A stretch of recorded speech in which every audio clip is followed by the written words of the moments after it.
이제 지하수 연구 중에서 어떻게 보면 가장 큰 그룹인 것 같아요. 가장 T2D 관련해서 가장 큰 유전체 연구에 대한 논문인데요. 올해 초에 이제 네이처에서 어, 발간된 논문입니다. 그래서 이것을 발표를 진행하도록 하겠습니다.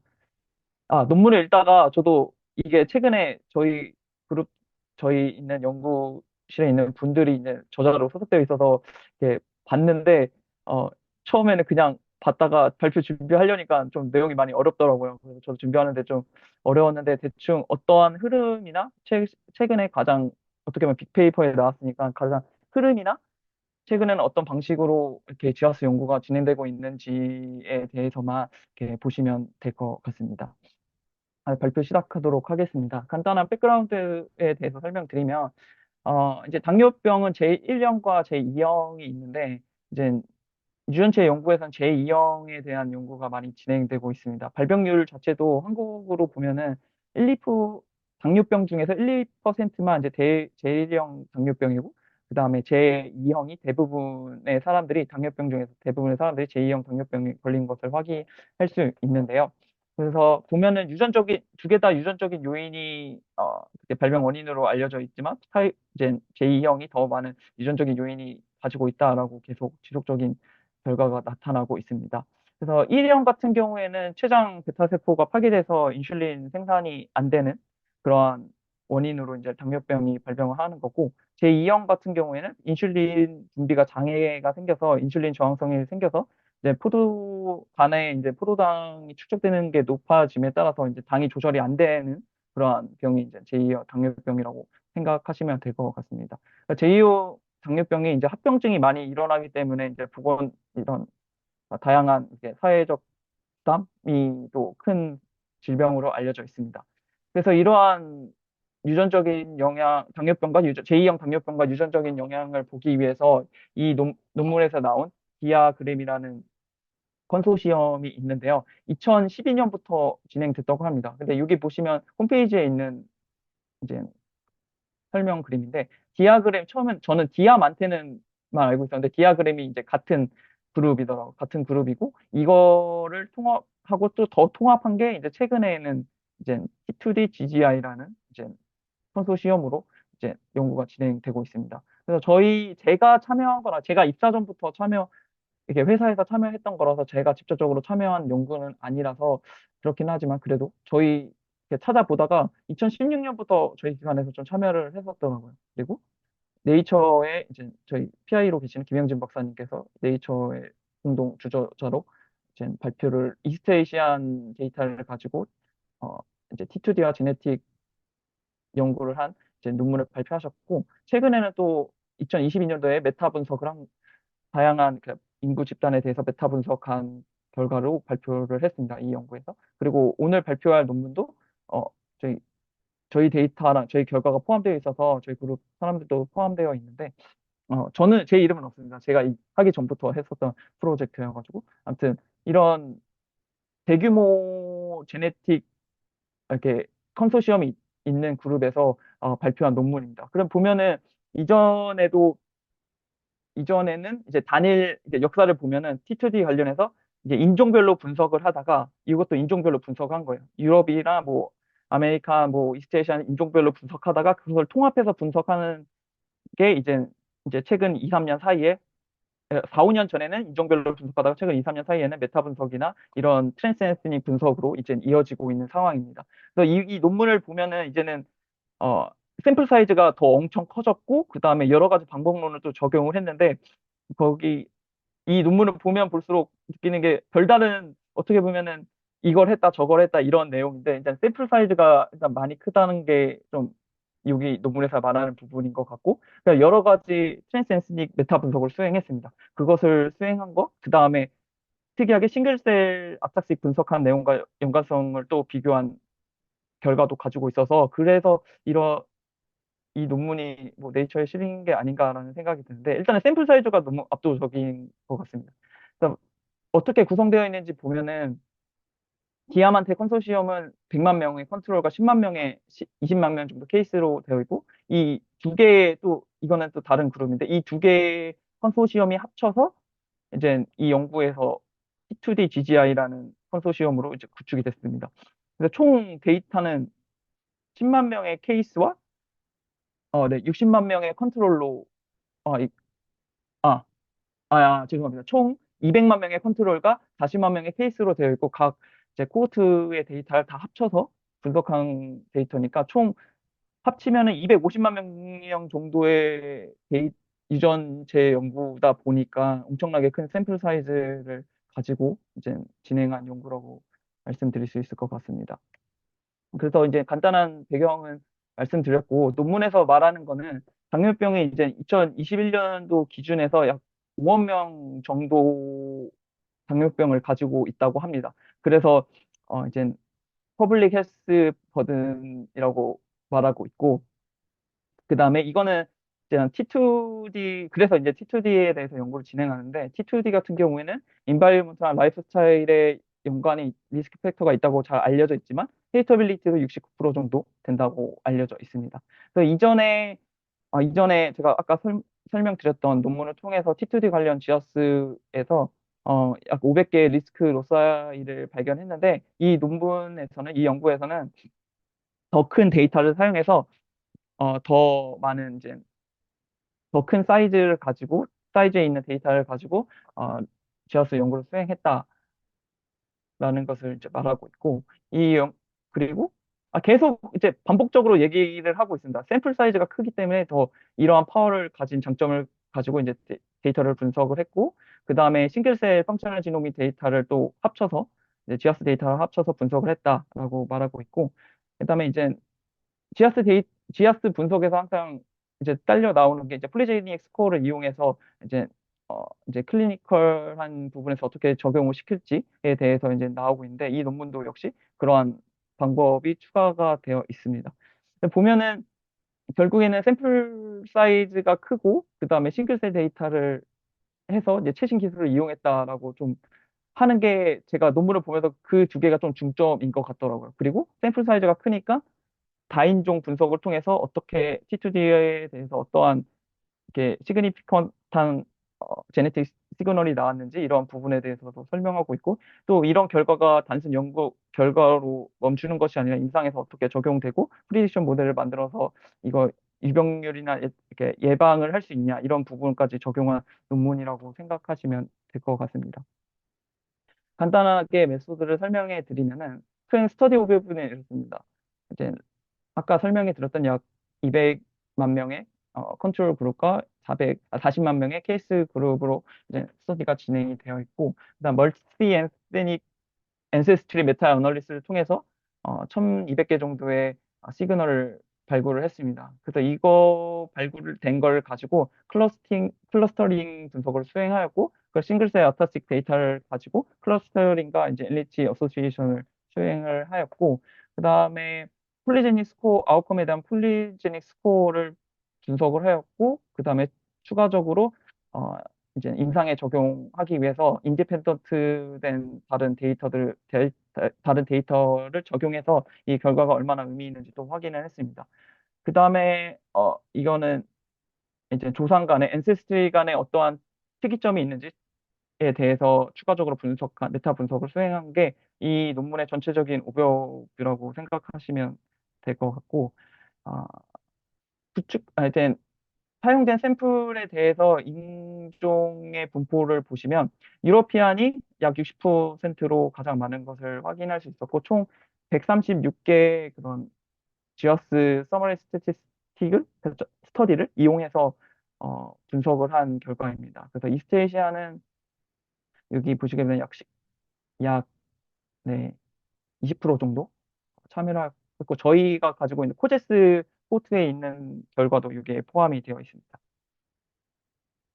방법으로는 일단은 각 스터디에서 수행한 싱글 레벨의 어널리시스 지어스 결과를 수행한 결과를 가지고 멀티 엔세스티 메타 어널리시스를 수행했고 이때 수행한 툴은 이제 MR 메가라는 이제 메타 분석 툴을 이용해서 분석을 수행하였고 메탈이라는 툴을 이용해서 엔세스트리 그룹 간의 스페시fik한 메타 어널리시스를 수행을 하였고 클러스터링 분석을 때 K-민즈 클러스터링을 이용해서 분석을 또 수행했습니다. 그래서 여기 앞에 나온 시그니피컨트한 베리언트를 사용해서 클러스터링을 수행하였고, 그래 추후에는 그 결과를 가지고 폴리제닉 리스크 스코어도 구해서 적용을 했습니다. 메타 분석을 많이 했다 보니까 다양한 메타 분석 방법론에 대해서 나오는데 저도 통계 전공이 아니어서 이게 좀 여러 가지 방법론에 어떤 특징이 있는지 좀 찾아봤습니다. 픽스드 이펙트 모델이 일반적으로 저희가 많이 사용하는 메타 분석 툴인데 메탈이라는 툴을 저희도 많이 사용합니다. BBJ나 뭐 어, 다른 그런 서머리 스태티스틱을 이용해서 저희도 분석을 하는데 연구 이펙트가 동일하다는 가정으로 각 연구 결과를 평균으로 해서 진행하는 메타 분석이고 각 연구 결과가 서로 독립적이고 유사한 효과를 갖는 경우에 유용하다라고 이제 알려져 있습니다. 랜덤 임팩트 모델이라는 메타 분석 방법도 있는데 각 연구의 이펙트는 무작위적으로 다 다르고 다양성이 크고 이질성을 반영하고 싶을 때 유용한 방법이고 여기서 이제 엔세스트리 분석을 트랜스엔스닉 분석을 할 때 사용한 MR 메가 분석에서는 각 결과에 영향을 미치는 다양한 요인들을 고려한 회귀 분석 방법이고, 그 다음에 이펙트, 각 연구의 특성이나 각 코호트의 특성이나 이펙트의 변동성을 설명할 때 유용하다고 합니다. 그래서 MR 메가라는 분석이 저도 6에서 좀 처음 들어봐서 보니까 인구 간의 메타 회귀 분석이고 인구 간의 유전적 다양성을 고려한 것, 반영한 그러한 어, 툴이라고 방법론이라고 말할 수 있습니다. 그래서 MDS나 유전적의 다양성의 지표를 파악해서 그 트랜스엔스니까 특징을 잘 설명할 수 있는 툴이라고 합니다. 그래서 결과에 대해서 설명해 드리면은 많이 보시는 이제 맨하탄 플랫인데요.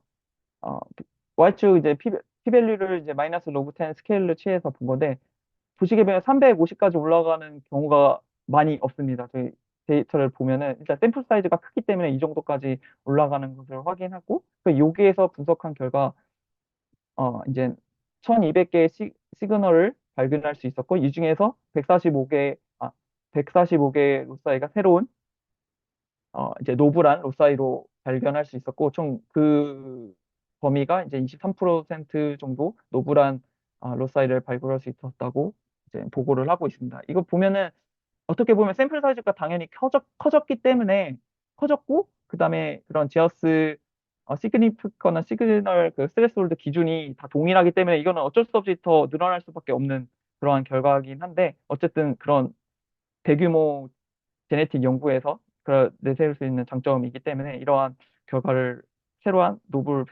노블한 결과를 또 확인할 수 있었고 여기에서 가질 수 있는 문제점이 저희도 보다가 뭐 어디까지 스레스홀드를 잡아야 되냐 막 이런 것을 많이 고민을 하게 되더라고요. 그래서 이게 통계적인 거는 끝도 한도 없고 어떻게 보면은 샘플수가 더 계속 늘어나다 보면은 이 스레스홀드를 또 조정을 해야 되는데 그래서 이 부분에 대해서는 앞으로 이제 연구하시는 분들이 계속 연구 방향에 맞게 조절해야 될 부분이 아닌가 생각이 듭니다. 그래서 여기에서 시그니피컨트한 시그널이 나온 1200개 시그널 중에 시그널을 이용해서 클러스터링을 이제 수행을 해서 총 8개의 클러스터로 구성을 했습니다. 이제 하드 클러스터라는 방법을 사용해서 했는데 이제 소프트 클러스터링이나 하드 클러스터링 방법이 있는데 소프트 클러스터링은 이 스닙이 이게 중복되는 포함이 클러스터 하나에 그 하나의 스닙이 여러 가지 클러스터의 구성이 될 수 있는 그러한 어 그러한 게 이제 소프트 클러스터링인데 하드 클러스터링은 한 스닙 단 하나의 클러스터에 포함만 되는 겁니다. 그래서 한 그 서플리멘털 데이터를 보면은 한 변이당 한 베리언트당 하나의 클러스터만 이렇게 매핑되는 것을 확인할 수 있고 이렇게 클러스터를 8개의 클러스터를 구성했더니 어느 정도 유의미한 그런 결과를 확인할 수 있어서 8개의 클러스터로 이제 구성이 됐고 이 클러스터로 구성된 거에 대해서 37개의 다른 이제 피노타입과 콜릴레이션을 이제 비교한 겁니다. 그래서 뭐 어떤 이제 클러스터마다 다양한 특징이 있는데 8개의 특징이 이제 8개의 이제 클러스터링을 이제 보시게 되면 베타셀 관련된 그런 트레이시 있고 그다음에 잔류 혈당에 관한 거, 그다음에 바디팻, 그 메타볼릭 신드롬, 오베시티 등등 이렇게 다양한 8개의 클러스터로 구성이 되어 있습니다. 그래서 이렇게 구성된 클러스터링에 대해서 이제 비교를 해봤을 때 이제 마지막에 리버랑 리피드 메타볼리즘 관련된 거는 3개밖에 시그널이 없어서 이 부분은 이제 나중에는 이제 분석에서 제외를 하게 되고 보시게 되면은 이제 아까 비교한 피노타입과 어느 정도 유사성이 있는 것을 확인할 수 있었다. 베타셀 플러스 PI, 이게 FI라고 적었는데, 네. PI 플러스 PI랑 연관이 되어 있고, 이제 마이너스 PI는 마이너스 PI로 되어 있습니다. 그 HbA1c라고 이제 평균 혈당 지수인데, 이거에 대해서 또 연관성이 있다. 이제 클러스터를 구축하다 보니까 이런 피노타입과 연관되어 있다는 것을 이렇게 확인할 수 있었던 겁니다. 분석하다, 이게 내용을 계속 보다가 클러스터를 구축하고 나서 어떠한 트렛이 있는지 확인한 거여가지고, 이렇게, 어, 구축한, 어, 이제, 이렇게 구축한 8개로, 처음에는 이제 하나, 두 개, 세 개 클러스터 중에 구축하다가, 이제 8개 클러스터가 만들어지고 나서, 이러하게 어떻게 보면은, 이렇게 트레이별로, 클러스터별로 다 설명할 수 있는 피노타입이 이렇게 각 클러스터마다 배치되어 있는 것을 또 확인해서 8개 클러스터가 잘 설명이 되어 있다라고 좀 이 논문에서는 말하고 있습니다. 이 색깔이 아까 보여드렸던 이런 클러스터 하나하나를 의미하거든요. 그래서 각 보시게 되면 이렇게 하나하나씩 다르게 분포되어 있는 것을 확인할 수 있고, 그래서 여기에서 또 말하는 건 싱글셀 앞타식 데이터를 사용해서 이 클러스터 결과가 얼마나 의미가 있는지도 연관성을 분석을 했는데, 앞타식은 이전에 저널 클럽에서도 설명해 주셨는데 간단하게 또 설명해 드리면은 오프 크로마틴 영역을 시퀀싱해서 유전자 표현형에 영향을 미치는지 알아내는 이제 기술이라고 생각하시면 될 것 같습니다. 그래서 보시게 되면은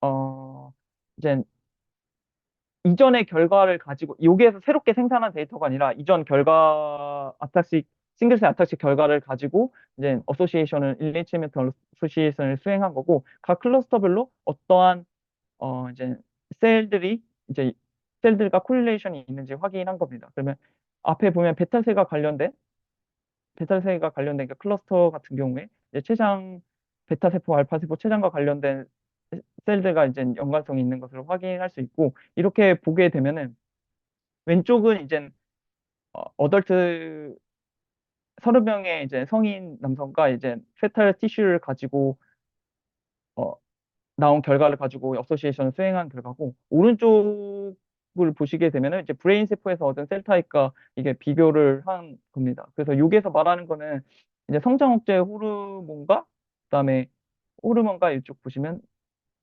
메타볼릭 신드롬과 이제 바디팻, 오베시티랑 이제 연관성이 있다라고도 이제 보고를 하고 있는데, 이거를 보면은 어떻게 보면은 티투리가 이전에 연구 발표에서도 이제 바디팻과 뭐 메타볼릭 신드롬과 오베시티가 이제 연관성이 있다고 많이 알려져 있는데, 이렇게 싱글셀 분석을 통해서도 이러한 이러한 관련된 세포들과 연관성이 있다라고도 확인을 할 수 있었고, 성장 억제 호르몬에 대해서도 얘기를 하고 있는데, 이 부분에 대해서는 그냥 이런 거랑 연관성이 있다라고만 설명을 하고 더 자세하게는 이렇게 설명이 안 되어 있었습니다.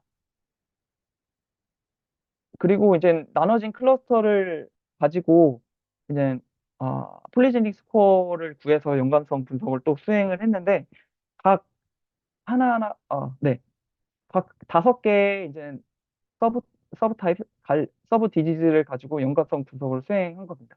그래서 이전에 구축한 이제 폴리제닉 스코어를 가지고 어 이제 각 질병에 대해서 연관성을 봤는데, 간상동맥 질환을 봤을 때 이제 첫 번째 클러스터와 다섯 번째 오베스티 클러스터랑 이제 크게 유의미한 결과가 있는 것을 확인하였고, 이거를 보면은 각 트레이별로 설명할 수 있는 이제 그런 원인을 설명할 수 있다고, 그러니까 이거에 관한 질병에 대한 원인을 이 클러스터로 설명할 수 있다라고 이 논문에서는 좀 표현을 하고 있습니다. 그래서 이 관상동맥 질환을 봤을 때 첫 번째 클러스터와 뭐 여섯 번째 클러스터에 대해서 이제 위험도가 높거나 낮으면은 이 관상동맥 질환에 걸릴 확률이 높다, 이렇게 판단하시면 될 것 같고, 또 세 번째 말초동맥 질환을 봤을 때도 이제 오베스티 관련된 클러스터에 관련된 이제 시그널이 이 말초동맥 질환과 연관성이 있기 때문에 이 관련된 시그널을 가지고 변이나 시그널을 가지고 있으면 말초동맥 질환의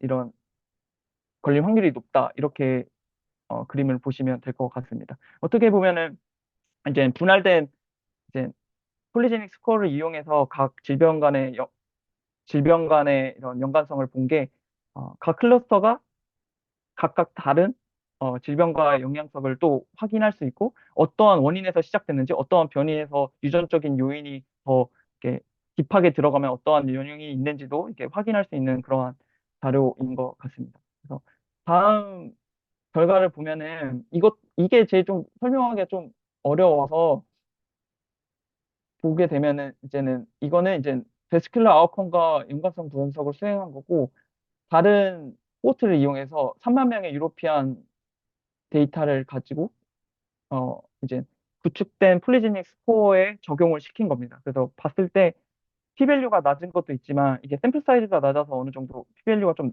낮은 것 같은데, 어느 정도 논문에서 보기에는, 논문에서 나오는 것은 이제 방향성이 이제는 방향성이 기존의 결과와 같다. 그래서 다른 인디펜던트 셋을 적용시켜도 동일한 결과를 얻을 수 있다라고 좀 설명을 하고 있습니다. 근데 저도 이걸 봤을 때 p-밸류가 좀 낮긴 하지만 대부분의 그런 트레이스에서는 디지즈와 이제 유의미한 연관성을 보이는 것을 확인할 수 있다고 말하고 있는데, 이제 상대적으로 데이터가 좀 작다 보니까 이러한 결과가 나온 것 같습니다.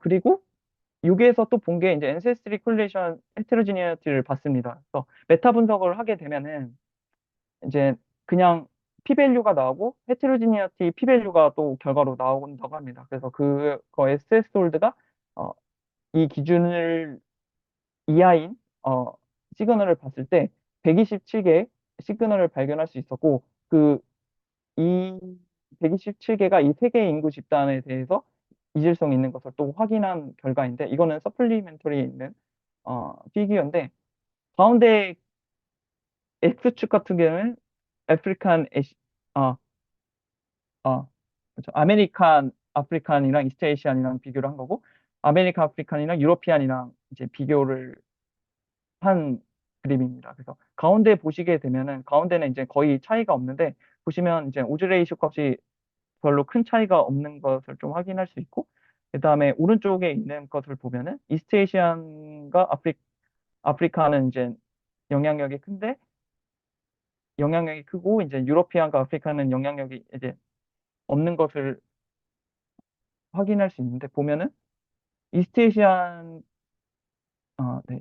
이스트 에이시안과 아프리카의 차이가 좀 있는데, 아프리칸과 유러피안은 큰 차이가 또 없는 것을 확인할 수 있고, 이러한 결과를 봤을 때 그래서 이게 무엇을 설명하는가를 보여주면은, 메타 분석을 했지만 엔세스트리 간에 헤테로지니아트가 존재한다라는 것을 확인할 수 있고, 이게 모든 변이에서 그런 게 아니라 특정 변이에서는 뭐 동일한 방향성을 보여주기도 하지만, 다른 변이에서는 그런 이질성을 또 보이는 것을 이 논문에서는 말하고 있습니다.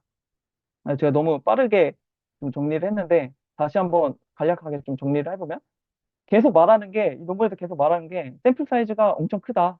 그래서 이전에 했었던 연구보다 3배나 크다. 이전에 했었던 엄청 큰 논문보다 3배나 크다. 그래서 우리가 이러한 결과를 발표할 수 있었고, 그 다음에 GWAS 데이터와 싱글셀 펑셔널 지노믹 데이터, 아타식 데이터를 이용해서, 최신 기술을 이용한 데이터와 접목시켜서 또 T2D에 관련된 헤테로지니어스를 발견할 수 있었다. 또 이러한 어, 결론을 짓고 있고, 마지막으로는 또 이제 PRS 폴리제닉 스코어 값을 이용해서 이제 다양한 그런 질병들과에 대해 적용을 해서 연관성을 확인했다라는 것으로 이제 논문이 마치고 있습니다. 여기에서 말한 또 한계점은, 많은 그 인구 집단을 사용했지만 상대적으로 다른, 이렇게 아프리카나 사우스나 센트럴 아메리카 같은, 센트럴 아메리카나 미들이스트나 다른 오세아니아 같은 다른 인종에 대해서 부족하고, 상대적으로 이제 유로피안이 60%가 되다 보니까 그런 것을 잘 반영하지 못했다라고 말하고 있고, 그 다음에 클러스터 구성에 대해서도 효과가 조금은 작았다라고 말하고 있습니다. 그래서 나중에는 더 큰 샘플 사이즈를 구축하게 되면은 이러한 거가 해결되지 않을까라고 이제 한계점을 말하면서 논문이 마치고 있는데요. 제가 이 논문을 가져온 게 솔직히 이제 다양한, 최근 이런 연구적인 배경이나 흐름을 좀 가지고, 동향 같은 거를 가져오기 위해서 선택을 했는데, 처음에는 그냥 대충 훑어봤을 땐, 이런 내용이건 했는데, 막상 설명을 하려니까 좀 내용이나 반복록 같은 게 제가 모르는 게 너무 많더라고요. 그래서 여기서 말하는 거는, 말하면서 제가 생각하는 건, 제가 지금 연구 주제를 찾는 과정에 있으니까, 기존에 공개되어 있는 서머리 스태티스틱을 이용하면서 뭐 싱글셀 데이터도 이용을 하면서 접목을 시킬 수 있는 방법론들이 나와가지고, 저도 만약에 연구를 하게 될 때, 학위 논문이나 뭐 추후에도 연구를 할 때 이런 식으로 적용을 할 수 있지 않을까라고 생각해서 이 논문을 가지고 있고, 이제 안랩에서도, 안 교수님 랩에서도 어떻게 보면 싱글셀 분석을 많이 하고 있기 때문에 지하수 데이터랑 이렇게 접목해서 분석을 할 수 있는 방향성이 좀 제시가 될 수 있는 것 같아서 이 논문을 가지고 와봤습니다. 네, 논문이 너무 어려웠는데 발표는 여기까지고, 혹시 질문 있으시면은 해주시면 감사하겠습니다.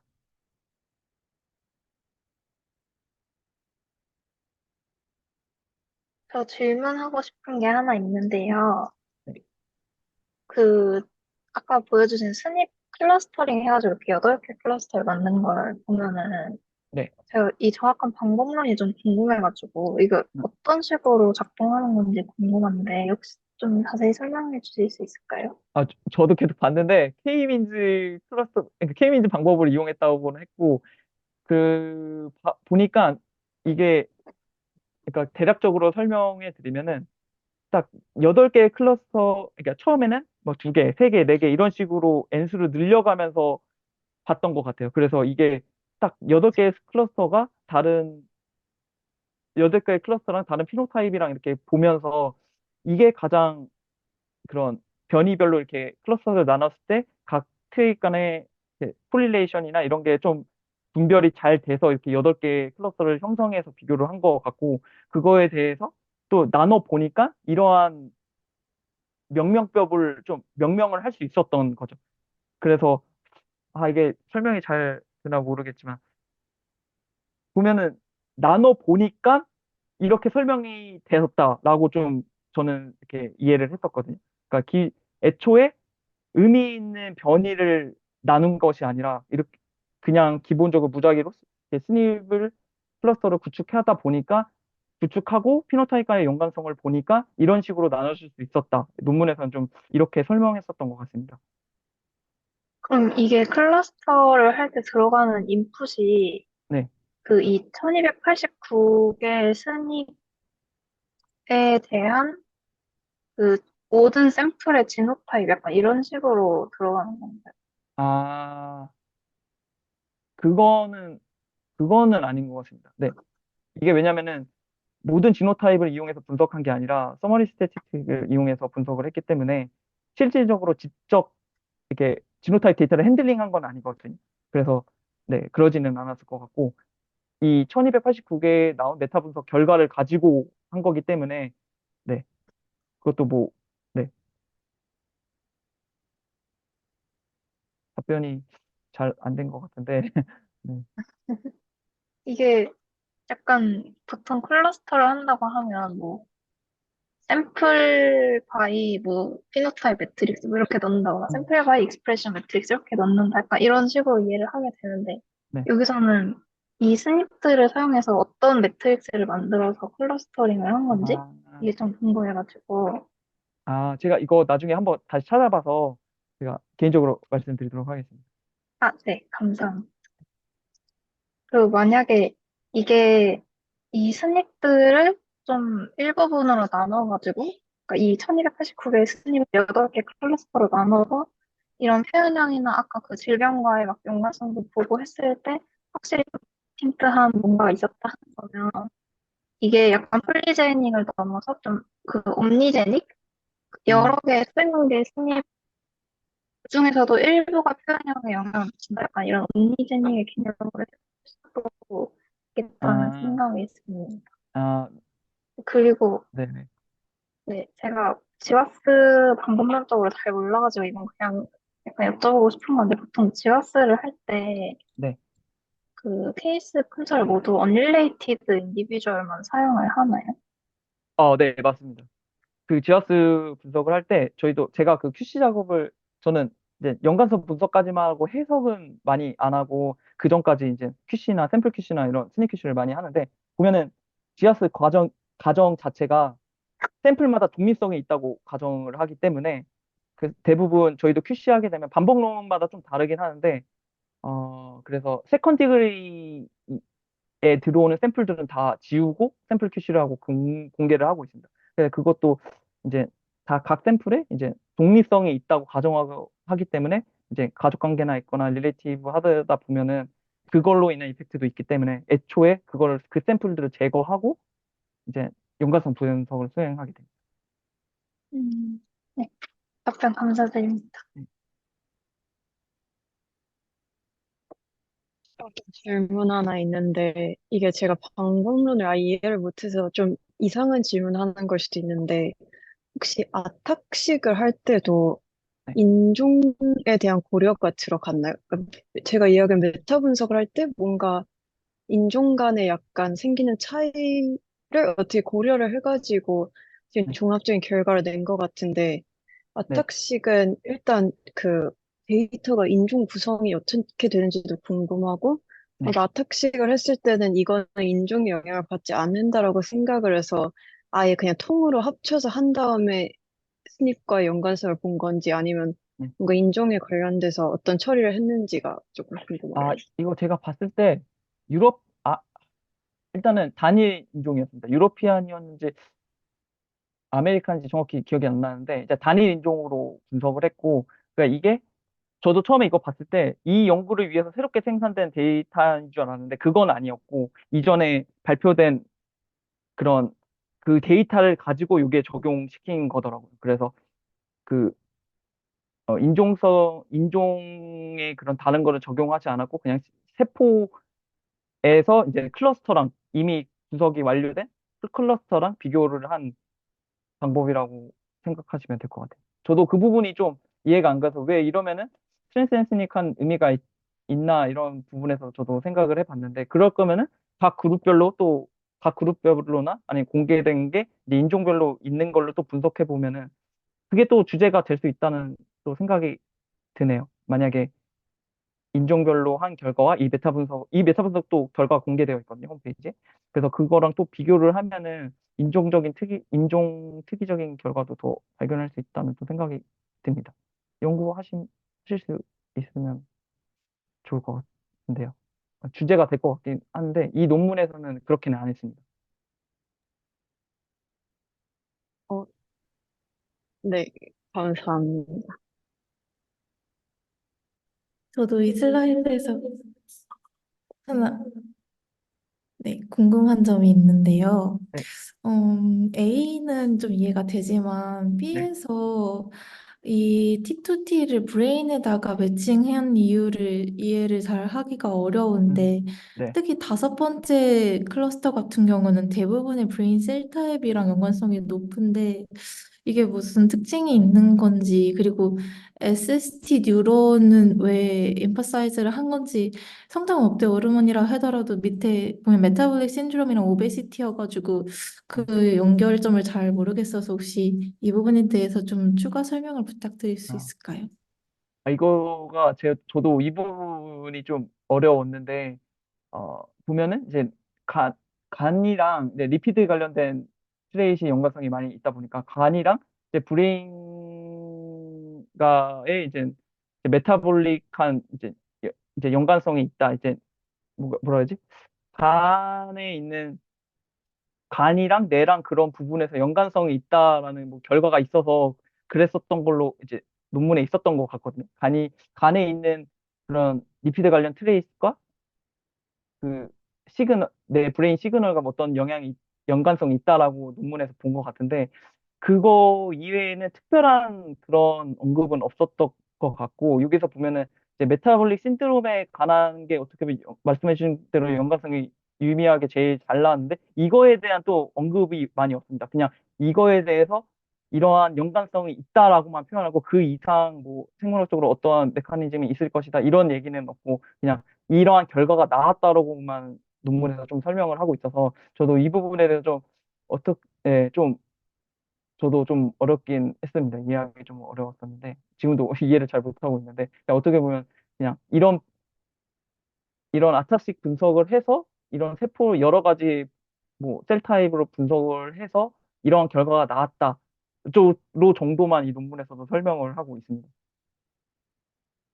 자, 뭐, 네. 저도 이거 계속 찾아봤는데, 딱히 논문에서는 언급한 게 없고, 레퍼런스에서 있었을 것 같은데, 딱히 그 특별한 언급은 또 없었어가지고, 네. 감사합니다. 한 가지 더 여쭤보고 싶은 건 사실 이 논문이 워낙 샘플 사이즈가 큰 게 장점이라고 했으니까 네. 뭔가 인종적인 차이 같은 거를 강조하는 내용이 있으면 재밌을 것 같다라고 생각을 했는데 뒤에 물론 SNV에 따라서 헤테로제네이티가 높은 변이들을 찾았다고는 했지만 그게 이제 서플 피규어 정도에 들어갔다라는 게 음, 되게 좀 아쉬웠는데요. 네. 그래서 실제로 그런 엔세스트리 헤테로제네이티가 있었던 변이들이 뭐 예를 들어서 앞에 정의한 클러스터에서 어떤 특정 클러스터에 모여 있는 그런 특징이 있었었는지 뭔가 아, 인종적 차별성과 그런 뭐 다른 피노타입과의 연관성에 대한 추가 내용이 있었는지 아, 궁금합니다. 네, 그 있긴 있었는데요. 그 있긴 있었는데, 서플 데이터로 있더라고요. 근데 그 영향력이 어떻게 보면은 그렇게 크지 않아서 좀 언급을 많이 안 한 것 같더라고요. 그 메인 피규어에는 하나도 없었고, 이것도 서플에서 갖고 온 건데, 있긴 있었습니다.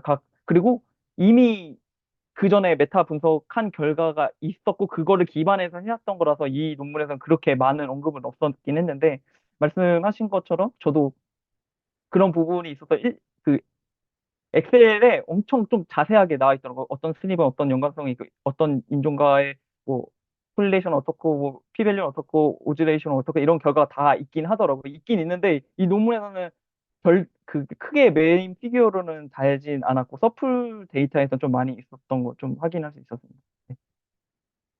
보면은 근데 저도 뭐 많이 분석은 안 해봤지만 트랜스센스니 분석은 안 해봤지만 논문 같은 거 보면은 결국에는 저희가 파일 매핑 하면서 그 질병의 유의미한 커절 베리언트를 찾는 게 이렇게 어떻게 보면은 목적으로 많이 연구가 진행이 됐는데 그런 파일 매핑을 하다 보면은 대부분의 이제 유의미한 변이들이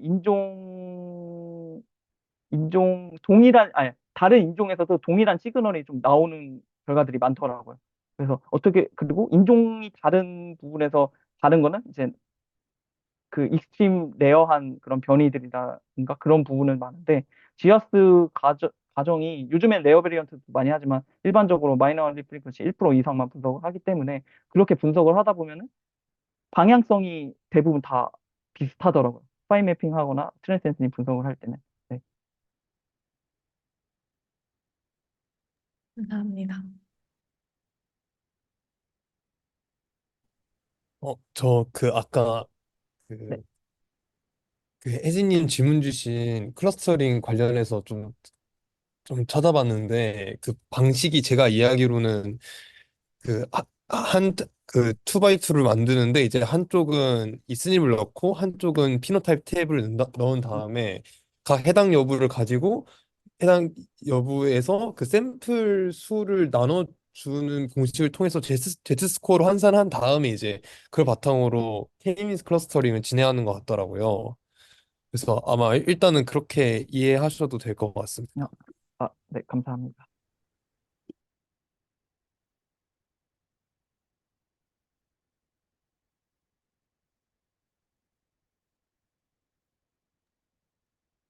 혹시 더,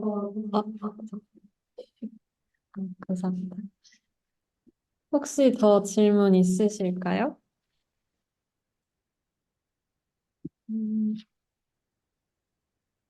제가 아까 질문할 때 살짝 놓친 것 같기도 한데, 그 클러스터링 할 때 제가 메소드를 읽어보니까 제가 이해하기로는 말씀하신 것처럼 이렇게 랜덤하게 스닙들을 배치를 하면서 그 특정 클러스터가 페노타입이랑 코릴레이션이 높은가를 보는 것 같다고 생각을 했는데 근데 이 이후에 아까 그 몇 페이지 넘겨서 그 각 클러스터랑 이게 다다음 페이지였나 그랬던 것 같아요. 이 다음 어, 다음이었나? 네, 방금 아, 네, 네. 네. 이런 식으로 그 분석을 할 때 여기서는 이 각 샘플들에게서 그 이 클러스터들이 스닙을 가지고 PRS를 계산을 해서 이 샘플들이 가지고 있는 이 왼쪽의 페노타입들과의 상관성을 비교를 한 걸까요? 음, 어, 잠시만요. 다시 한 번만 설명해 아, 주시면. 그 클러스터를 했을 때 이 각 네, 클러스터 안에 스닙들이 있는 거잖아요. 네. 그러면 그 스닙들을 이용을 해서 PRS를 계산한 거를 여기 왼쪽에 있는 페노타입들이랑 상관성을 본 건가요? 네, 네, 맞습니다. 네. 아, 그러면 이 토탈 샘플이 지금 다 비슷하게 3만 명인 것 같은데, 그럼 3만 명이 가지고 있는 이 아웃컴들이 좀 연속적으로 표기가 되는 걸까요? 모두 다 이걸 가지고 있진 않을 것 같은데, 아, 여기에 소속되어 있는 변이가 요게 다 가지고 있냐, 없냐, 이거를 말씀하신 건가요? 이 아웃컴이요. 아웃컴이요? 네. 이 아웃컴은 그, 이 연구에서 이제 확인 가능한 아웃컴입니다. 음, 네. 아예 인디펜던트 셋이어가지고, 네. 그래서 이 메타 지와스 분석을 통해서 얻은 그런 PRS 값을 가지고 이 샘플이 그 모델에 적용시켜서 나온 거고, 그리고 이 코호트에 이러한 아웃컴이 이제 분류가 됐기 때문에 그 분류대로 나온 결과입니다. 음. 그리고 이렇게 클러스터를 나눴을 때, 이 여러 클러스터에 같은 샘플이 들어가기도 하겠죠? 여러, 여기 아니면, 아까 그 8개 클러스터로 나눴을 때. 그거는, 네. 그 전체에 대해서, 전체 모든 코호트에 대해서 메타 분석한 결과를 가지고 거기에서 나온 시그니피컨트한 1200개? 그거를 가지고 클러스터링 분석해가지고 네. N수는 다 있는 겁니다. 모든 변이가 이제 똑같은 지하수 결과에서 얻은 거여가지고. 네. 음. 혹시 클러스터로 샘플 서브 타입을 나눠가지고 페노타입을 아, 비교할 수 있나 궁금해서 여쭤봤어. 아, 그거는 지노타입 데이터가 있어야 될 것 같습니다. 이거는 이제 서머리 데이터만 이용했기 때문에 그런 샘플이 지노타입 정보가 있는지 없는지는 없죠. 없기 때문에 실질적으로 지노타입 데이터가 있어야지만 가능한 거여가지고 음. 네. 네, 감사합니다.